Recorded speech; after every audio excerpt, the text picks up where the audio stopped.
지금 이 시각 여러분이 주목할 만한 이슈 살펴보겠습니다. 주장 손흥민 없이 원정길에 올랐던 축구대표팀이 황희찬까지 경기 중 부상으로 빠지는 악재 속에서도 결국 해냈습니다. 북중미 월드컵 아시아 예선 3차전 요르단에 2대0으로 승리하며 조 1위로 올라섰는데요. 이재성과 오현규가 연속골을 터뜨리며 지난 카타르 아시안컵에서의 패배를 서력했습니다. 김종력 기자입니다. 대표팀의 초반 출발은 불안했습니다.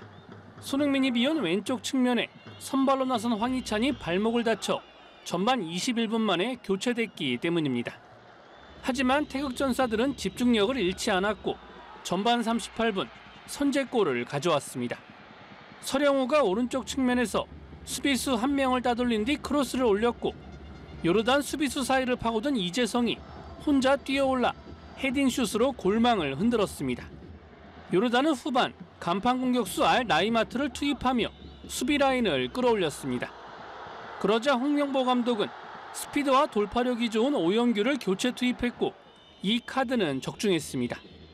오현규는 후반 23분 페널티 박스 왼쪽에서 수비수를 따돌린 뒤 강력한 오른발 슈팅으로 추가골을 터뜨렸습니다. 12번째 경기에서 나온 오현규의 A매치 데뷔골이었습니다. 2대0으로 경기를 마무리한 대표팀은 지난 카타르 아시안컵 준결승에서 요르단에 당한 0대2 패배를 서력했습니다. 또 오만이 쿠웨이트의 4대0, 이라크가 팔레스타인의 1대0으로 이기면서 홍명보호는 B조 1위로 올라섰습니다. 저희가 준비했던 거 이상으로 훨씬 더 우리 선수들이 좋은 경기력을 보였다라고 생각이 들고요. 지난 아시안컵의 그 패배가 저희 선수들에게는 조금 더 집중할 수 있는 계기가 됐던 것 같고요. 대표팀은 오는 15일 용인에서 이라크와 B조 4차전을 치릅니다. 연합뉴스TV 김종력입니다. 서울 도심의 한 임대형 무인 창고에서 수십억 원에 달하는 현금을 훔친 관리인이 구속 상태로 검찰에 넘겨졌습니다.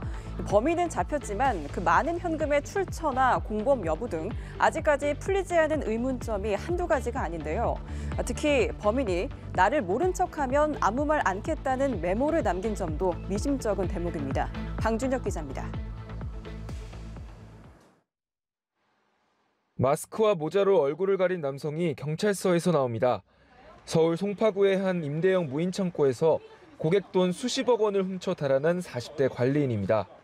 야간 방실 침입 절도 등 혐의로 송치된 A씨는 범행을 사전에 계획했는지 등을 묻는 취재진 질문에 죄송하다는 말만 반복했습니다. 훔친 돈 어디에 쓰시려고 했습니까? 가족까지 동원됐는데 또 다른 공범 있나요? 범인은 잡았는데 아직 풀리지 않은 의문은 한두 가지가 아닙니다. 경찰이 A씨에게서 압수한 금액은 40억 원 정도로 애초에 피해자가 신고한 금액인 68억 원과는 차이가 큽니다. 경찰은 피해자 지시로 현금을 옮기기 위해 창고에 갔다가 현금이 사라진 사실을 피해자에게 알린 30대 여성도 절도 혐의로 입건해 수사 중인데 아직까지 공모 여부나 남은 28억 원의 행방은 확인되지 않았습니다. 또 A씨는 창고를 점검하다 지퍼가 열린 돈가방을 우연히 발견했다 했지만 개인 창고에 거액의 현금이 있다는 걸 어떻게 알았는지도 의문입니다. 고객이 보관하고 있는 물품 임의로 열어볼 수가 없어요. 제가 사전에 확인하는 것도 아니고요. 우연히 발견했다는 것도 좀 말이 안 되긴 하죠. 현금 운반을 도운 A씨의 어머니는 훔친 돈인 줄 몰랐다고 진술했습니다. 수십억 원에 달하는 현금을 은행이나 금고형 창고가 아닌 무인 임대형 창고에 보관한 경위도 수사 대상입니다. 피해자는 본인을 자영업자라 밝혔는데 현금 출처에 대해선 입을 닫고 있는 걸로 전해졌습니다. 현금을 가져간 뒤 가방 안에 A4 용지를 가득 채우고 나를 모른 척하면 나도 아무 말 하지 않겠다는 메모를 남긴 점도 미심쩍은 대목입니다. 경찰은 해당 자금이 범죄 수익금일 가능성을 열어놓고 수사를 이어갈 계획입니다. 연합뉴스TV 방준혁입니다. 지난 7월 14명의 사상자가 발생한 시청역 역주행 참사 가해 운전자의 첫 재판이 열렸습니다. 운전자 측은 법정에서도 기존의 급발진 주장을 유지하며 과실로 인한 사고 혐의를 부인했는데요. 치열한 법정 공방을 예고하기도 했습니다. 진기훈 기자입니다. 승용차 한 대가 시속 100km가 넘는 속도로 일방통행 도로를 역주행해 인도로 돌진합니다. 지난 7월 서울 시청역 인근에서 벌어진 차량 역주행 사고로 9명이 숨지고 5명이 다쳤습니다. 구속 상태로 재판에 넘겨진 가해 차량 운전자 60대 차모 씨는 급발진으로 인한 사고라고 주장해왔습니다. 신발에 엑셀 자국이 남아있었는데 어떻게 생각하십니까? 모르겠습니다. 돌아가신 분과 유족분께 너무너무 죄송합니다. 차 씨에 대한 첫 재판이 열린 가운데 차 씨 측은 법정에서도 기존의 급발진 주장을 유지했습니다. 사고 당시 가속 페달을 밟지 않았음에도 다른 원인으로 가속이 됐고 제동 페달을 밟았는데도 제동이 이루어지지 않았다며 과실로 인한 사고 혐의를 부인했습니다. 대규모 인명피해가 발생했지만 차 씨에게 적용된 과실치사상 혐의는 가중처벌 조항이 없어 법정 최고형이 금고 5년, 다른 죄를 합쳐도 최대 7년 6개월입니다. 피해자 측은 차 씨에게 더 엄한 처벌이 필요하다는 입장입니다. 인원수에 따라서 그런 양형이 결정되는 것이 아니라 하나의 행위로 결정되는 것인데 3명이 죽었든 10명이 죽었든 피해자가 몇 명인지에 상관없이 똑같은 형으로 처벌이 되는 것은 조금 부당하다고 할. 재판부는 다음 달 13일 공판을 열고 사고 차량을 감정한 국립과학수사연구원 직원 등에 대한 증인 신문을 진행할 방침입니다. 연합뉴스TV 진기훈입니다. 함께 살던 전 부인을 무참히 살해하고 아파트 경비원에도 흉기를 휘두른 70대가 징역 37년을 선고받았습니다. 형기를 모두 채운 뒤 출소하면 112살이 되는데요. 법원은 나이를 감안해도 장기 수감이 필요하다고 판단했습니다. 한웅희 기자입니다. 피를 흘리며 도움을 요청하는 아파트 경비원. 뒤로는 날카로운 흉기를 든 남성이 유유히 지나갑니다. 경비원에 중상을 입힌 건 다름 아닌 아파트 주민 70대 A씨. 6시간 만에 붙잡힌 A씨의 집에서는 이혼했지만 함께 살고 있던 전 부인 60대 B씨가 숨진 채 발견됐습니다. 시신에는 여러 차례 흉기에 찔린 흔적도 있었습니다. 살인과 살인 미수 혐의로 구속돼 법정에 선 A씨. 법원은 A씨의 징역 37년 6개월을 선고하고 치료 감호를 명령했습니다. 피해자가 추가 범행을 두려워하고 직장도 그만두는 등 씻을 수 없는 고통에 살고 있다며 고령인 나이를 감안해도 장기간 수감을 통해 죄를 뉘우치고 사회 안정을 유지할 필요가 있다고 판단했습니다. 75살인 A씨가 형기를 모두 채우고 출소할 경우 112살이 되게 됩니다.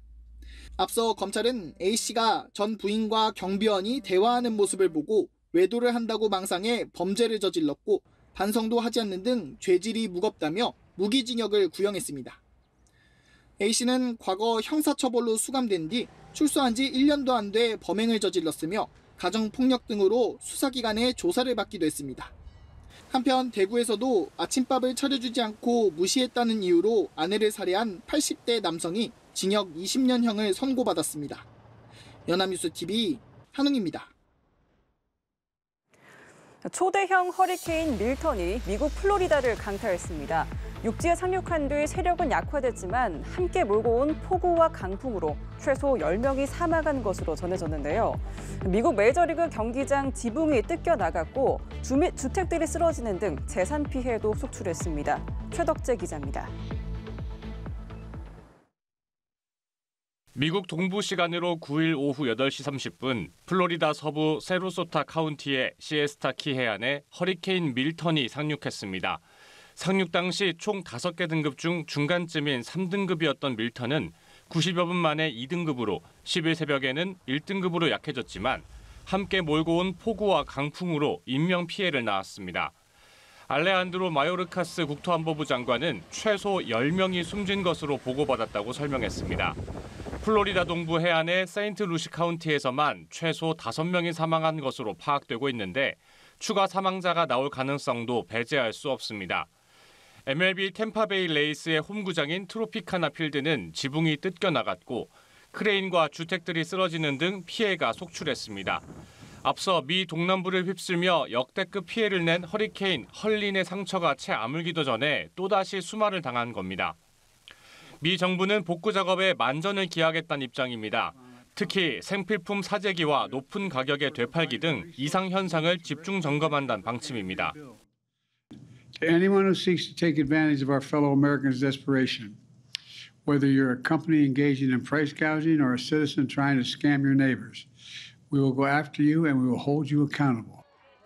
이런 가운데 민주당 대선 후보 카멀라 해리스 부통령 지지를 선언한 팝스타 테일러 스위프트는 피해 지역 구호 활동에 $500만, 우리 돈으로 약 67억 6,300만 원을 기부했습니다. 스위프트의 재산은 약 16억 달러로 전 세계 여성 뮤지션 중 최고에 달합니다. 미국 구호단체 피딩 아메리카는 기부금이 피해 지역 재건, 식수와 식량, 생필품 제공에 쓰일 것이라고 밝혔습니다. 연합뉴스 TV 최덕재입니다.